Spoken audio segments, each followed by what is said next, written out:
Chapter 22 The Lightning Bolts of Captain Nemo. Without standing up, we stared in the direction of the forest, my hand stopping halfway to my mouth, Ned Land's completing its assignment. "Stones don't fall from the sky," Conseil said, "or else they deserve to be called meteorites." A second well-polished stone removed a tasty ringdove leg from Conseil's hand, giving still greater relevance to his observation. We all three stood up, rifles to our shoulders, ready to answer any attack. "Apes, maybe?" Ned Land exclaimed. "Nearly," Conseil replied. "Savages." "Head for the skiff," I said, moving toward the sea. Indeed, it was essential to beat a retreat, because some 20 natives, armed with bows and slings, appeared barely 100 paces off, on the outskirts of a thicket that masked the horizon to our right. The skiff was aground 10 fathoms away from us. The savages approached without running, but they favored us with a show of the greatest hostility. It was raining stones and arrows. Ned Land was unwilling to leave his provisions behind, and despite the impending danger, he clutched his pig on one side, his kangaroos on the other, and scampered off with respectable speed.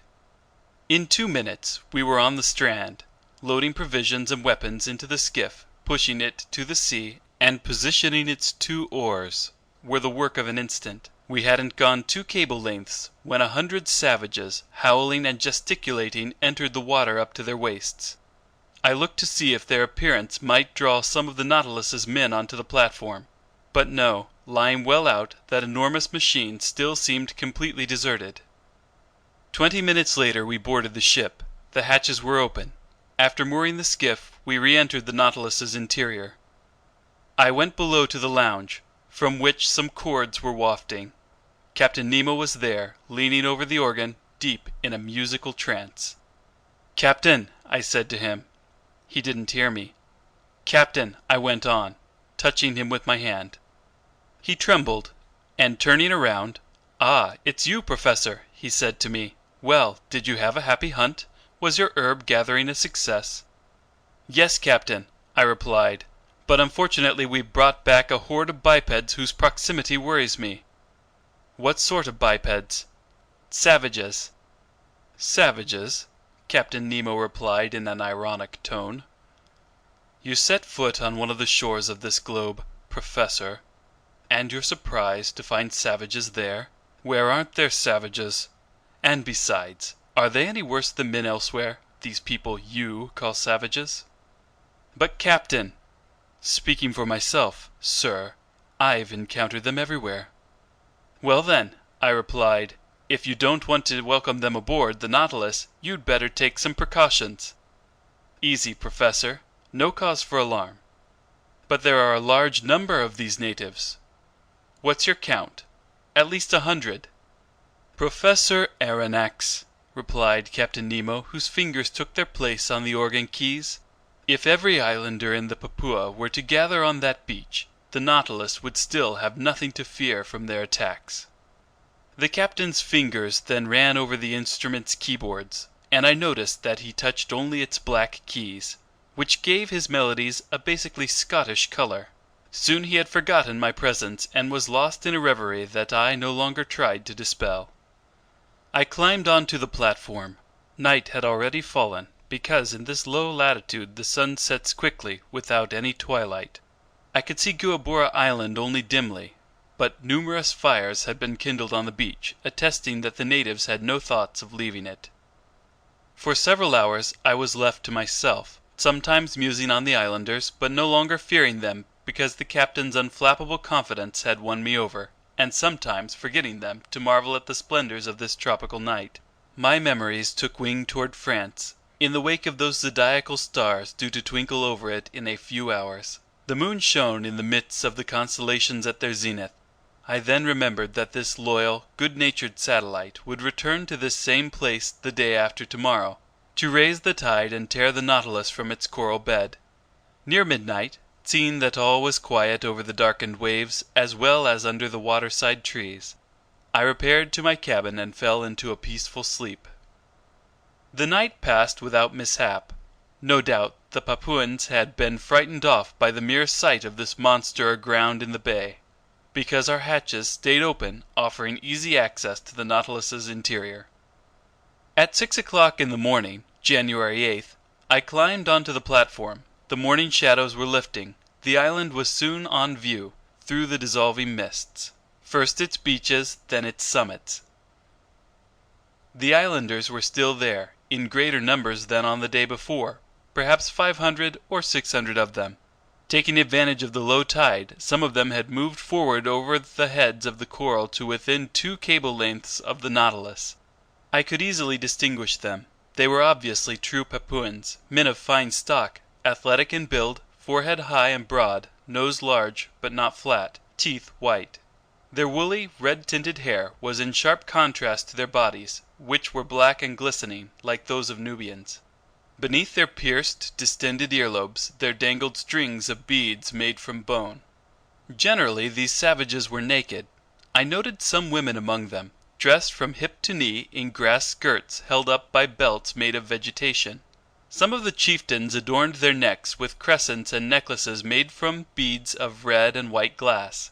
Armed with bows, arrows, and shields, nearly all of them carried from their shoulders a sort of net, which held those polished stones their slings hurl with such dexterity.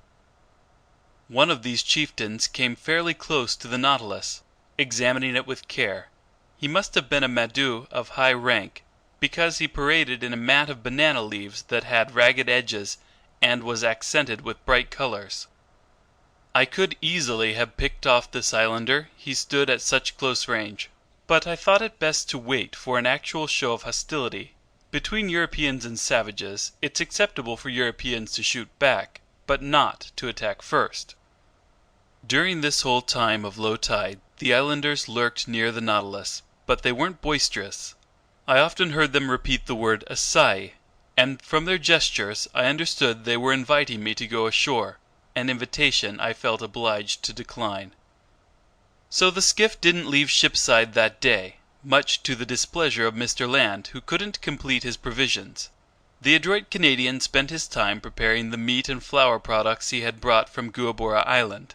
As for the savages, they went back to shore near 11 o'clock in the morning, when the heads of the coral began to disappear under the waves of the rising tide. But I saw their numbers swell considerably on the beach. It was likely that they had come from neighboring islands, or from the mainland of Papua proper. However, I didn't see one local dugout canoe. Having nothing better to do, I decided to dredge these beautiful clear waters, which exhibited a profusion of shells, zoophytes, and open-sea plants. Besides, it was the last day the Nautilus would spend in these waterways. If, tomorrow, it still floated off to the open sea as Captain Nemo had promised. So I summoned Conseil, who brought me a small, light dragnet similar to those used in oyster fishing. "What about these savages?" Conseil asked me. "With all due respect, master, they don't strike me as very wicked." "They're cannibals, even so, my boy." "A person can be both a cannibal and a decent man," Conseil replied, "just as a person can be both gluttonous and honorable. The one doesn't exclude the other." "Fine, Conseil. And I agree that there are honorable cannibals who decently devour their prisoners. However, I'm opposed to being devoured, even in all decency, so I'll keep on my guard, especially since the Nautilus's commander seems to be taking no precautions. And now let's get to work." For 2 hours our fishing proceeded energetically, but without bringing up any rarities. Our dragnet was filled with Midas, abalone, harp shells, obelisk snails, and especially the finest hammer shells I had seen to that day. We also gathered in a few sea cucumbers, some pearl oysters, and a dozen small turtles that we saved for the ship's pantry. But just when I least expected it, I laid my hands on a wonder, a natural deformity I'd have to call it, something very seldom encountered. Conseil had just made a cast of the dragnet, and his gear had come back up loaded with a variety of fairly ordinary seashells, when suddenly he saw me plunge my arms swiftly into the net, pull out a shelled animal, and give a conchological yell, in other words, the most piercing yell a human throat can produce. "Eh? What happened to master?" Conseil asked, very startled. "Did master get bitten?" "No, my boy, but I'd gladly have sacrificed a finger for such a find." "What find?" "This shell," I said, displaying the subject of my triumph. "But that's simply an olive shell of the tent olive species. Genus Olivia, order Pectembranchia, class Gastropoda, branch Mollusca." "Yes, yes, Conseil, but instead of coiling from right to left, this olive shell rolls from left to right." "It can't be," Conseil exclaimed. "Yes, my boy, it's a left-handed shell." "A left-handed shell?" Conseil repeated, his heart pounding. "Look at its spiral." "Oh, master can trust me on this," Conseil said, taking the valuable shell in his trembling hands. "But never have I felt such excitement." And there was good reason to be excited. In fact, as naturalists have ventured to observe, dextrality is a well-known law of nature. In their rotational and orbital movements, stars and their satellites go from right to left. Man uses his right hand more often than his left, and consequently his various instruments and equipment, staircases, locks, watch springs, etc., are designed to be used in a right-to-left manner. Now then, nature has generally obeyed this law in coiling her shells. They are right-handed with only rare exceptions, and when by chance a shell spiral is left-handed, collectors will pay its weight in gold for it. So Conseil and I were deep in contemplation of our treasure, and I was solemnly promising myself to enrich the Paris Museum with it, when an ill-timed stone hurled by one of the islanders whizzed over and shattered the valuable object in Conseil's hand. I gave a yell of despair. Conseil pounced on his rifle, and aimed at a savage swinging a sling just 10 meters away from him. I tried to stop him, but his shot went off and shattered a bracelet of amulets dangling from the islander's arm. "Conseil!" I shouted. "Conseil! Eh? What? Didn't master see that this man-eater initiated the attack?" "A shell isn't worth a human life," I told him. "Oh, the rascal!" Conseil exclaimed. "I'd rather he cracked my shoulder." Conseil was in dead earnest, but I didn't subscribe to his views. However, the situation had changed in only a short time and we hadn't noticed. Now some 20 dugout canoes were surrounding the Nautilus. Hollowed from tree trunks, these dugouts were long, narrow, and well designed for speed, keeping their balance by means of 2 bamboo poles that floated on the surface of the water. They were maneuvered by skillful, half-naked paddlers, and I viewed their advance with definite alarm. It was obvious these Papuans had already entered into relations with Europeans, and knew their ships. But this long iron cylinder lying in the bay, with no masts or funnels, what were they to make of it? Nothing good, because at first they kept it at a respectful distance. However, seeing that it stayed motionless, they regained their confidence little by little and tried to become more familiar with it. Now then, it was precisely this familiarity that we needed to prevent. Since our weapons made no sound when they went off, they would have only a moderate effect on these islanders, who reputedly respect nothing but noisy mechanisms. Without thunderclaps, lightning bolts would be much less frightening, although the danger lies in the flash, not the noise.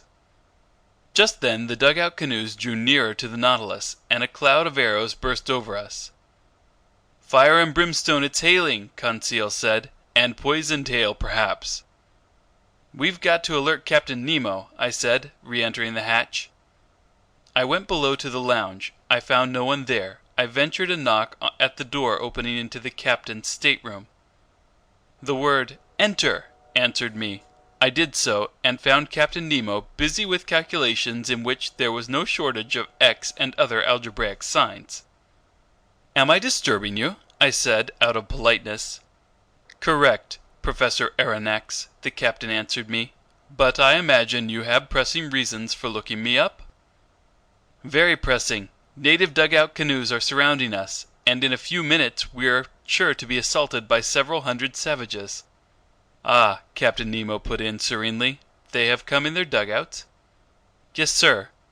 "Well, sir, closing the hatches should do the trick." "Precisely, and that's what I came to tell you." "Nothing easier," Captain Nemo said. And he pressed an electric button, transmitting an order to the crew's quarters. "There, sir, all under control," he told me after a few moments. "The skiff is in place and the hatches are closed. I don't imagine you're worried that these gentlemen will stave in the walls that shells from your frigate couldn't breach?" "No, Captain, but one danger still remains." "What's that, sir?" "Tomorrow at about this time we'll need to reopen the hatches to renew the Nautilus's air." No argument, sir, since our craft breathes in the manner favored by cetaceans. But if these Papuans are occupying the platform at that moment, I don't see how you can prevent them from entering. Then, sir, you assume they'll board the ship? I'm certain of it. Well, sir, let them come aboard. I see no reason to prevent them. Deep down they're just poor devils, these Papuans. And I don't want my visit to Gueboroa Island to cost the life of a single one of these unfortunate people. On this note I was about to withdraw, but Captain Nemo detained me and invited me to take a seat next to him. He questioned me with interest on our excursions ashore and on our hunting, but seemed not to understand the Canadian's passionate craving for red meat. Then our conversation skimmed various subjects, and without being more forthcoming, Captain Nemo proved more affable. Among other things, we came to talk of the Nautilus's circumstances aground in the same strait where Captain Dumont d'Urville had nearly miscarried. Then, pertinent to this, "He was one of your great seamen," the captain told me, "one of your shrewdest navigators, that d'Urville. He was the Frenchman's Captain Cook, a man wise but unlucky, braving the ice banks of the South Pole, the coral of Oceania, the cannibals of the Pacific, only to perish wretchedly in a train wreck. If that energetic man was able to think about his life in its last seconds, imagine what his final thoughts must have been." As he spoke, Captain Nemo seemed deeply moved, and emotion I felt was to his credit. Then, chart in hand, we returned to the deeds of the French navigator, his voyages to circumnavigate the globe, his double attempt at the South Pole, which led to his discovery of the Adélie coast and the Louis Philippe peninsula, finally his hydrographic surveys of the chief islands in Oceania. "What your d'Urville did on the surface of the sea," Captain Nemo told me, "I've done in the ocean's interior, but more easily, more completely than he. Constantly tossed by the hurricanes, the Zealous and the new Astrolabe couldn't compare with the Nautilus, a quiet work room truly at rest in the midst of the waters." "Even so, Captain," I said, "there is one major similarity between Dumont d'Urville's sloops of war and the Nautilus." "What's that, sir?" "Like them, the Nautilus has run aground." "The Nautilus is not aground, sir," Captain Nemo replied icily. "The Nautilus was built to rest on the ocean floor, and I don't need to undertake the arduous labors, the maneuvers d'Urville had to attempt in order to float off his sloops of war. The Zealous and the new Astrolabe well nigh perished, but my Nautilus is in no danger. Tomorrow, on the day stated, and at the hour stated, the tide will peacefully lift it off, and it will resume its navigating through the seas." "Captain," I said, "I don't doubt—" "Tomorrow," Captain Nemo added, standing up, "tomorrow at 2:40 in the afternoon, the Nautilus will float off and exit the Torres Strait undamaged." Pronouncing these words in an extremely sharp tone, Captain Nemo gave me a curt bow. This was my dismissal, and I re-entered my stateroom. There I found Conseil, who wanted to know the upshot of my interview with the captain. "My boy," I replied, "when I expressed the belief that these Papuan natives were a threat to his Nautilus, the captain answered me with great irony. 'So I've just one thing to say to you. Have faith in him and sleep in peace.' Master has no need for my services?" "No, my friend. What's Ned Land up to?" "Begging master's indulgence," Conseil replied, "but our friend Ned is concocting a kangaroo pie that will be the eighth wonder." I was left to myself. I went to bed, but slept pretty poorly. I kept hearing noises from the savages who were stamping on the platform and letting out deafening yells. The night passed in this way without the crew ever emerging from their usual inertia. They were no more disturbed by the presence of these man-eaters than soldiers in an armored fortress are troubled by ants running over the armor plate. I got up at 6 o'clock in the morning.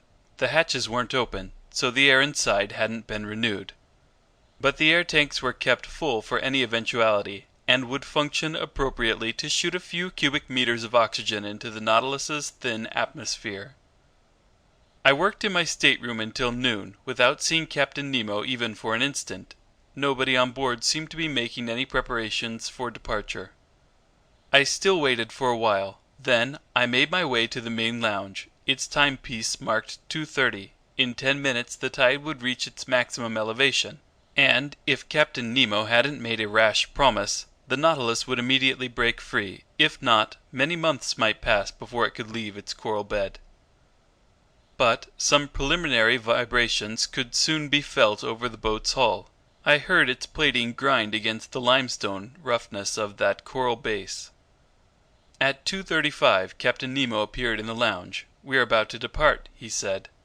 "Ah," I put in, "I've given orders to open the hatches." "What about the Papuans?" "What about them?" Captain Nemo replied with a slight shrug of his shoulders. "Won't they come inside the Nautilus?" "How will they manage that?" "By jumping down the hatches you're about to open." "Professor Aronnax," Captain Nemo replied serenely, "the Nautilus's hatches aren't to be entered in that fashion even when they're open." I gaped at the captain. "You don't understand?" he said to me. "Not in the least." "Well, come along and you'll see." I headed to the central companionway. There, very puzzled, Ned Land and Conseil watched the crewmen opening the hatches, while a frightful clamor and furious shouts resounded outside. The hatch lids fell back onto the outer plating. 20 horrible faces appeared. But when the first islander laid hands on the companionway railing, he was flung backwards by some invisible power, Lord knows what. He ran off, howling in terror and wildly prancing around. 10 of his companions followed him. All 10 met the same fate. Conseil was in ecstasy. Carried away by his violent instincts, Ned Land leaped up the companionway, but as soon as his hand seized the railing, he was thrown backward in his turn. "Damnation!" he exclaimed. "I've been struck by a lightning bolt!" These words explained everything to me. It wasn't just a railing that led to the ship's platform. It was a metal cable fully charged with the ship's electricity.